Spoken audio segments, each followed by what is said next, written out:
Today, we hold this hearing on the eve of the International Human Rights Day, December 10th, which is reserved to commemorate the adoption of the Universal Declaration of Human Rights in 1948.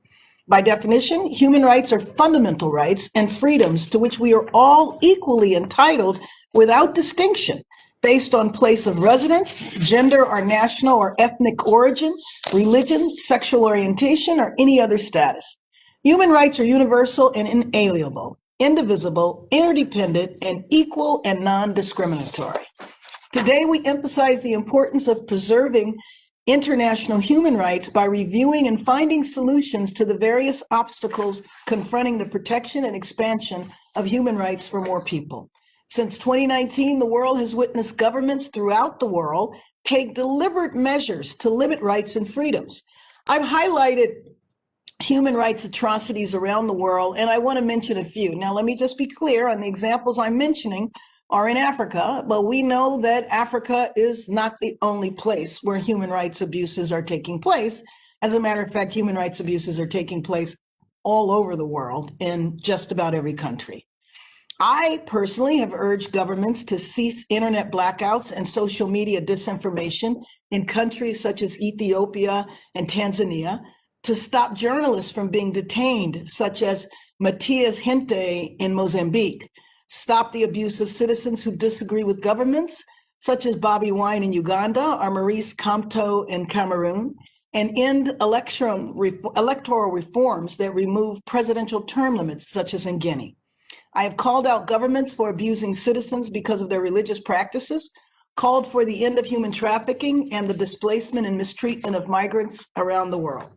I have called out governments for election tampering, interfering with the judicial process, and using constitutions to manipulate presidential term limits.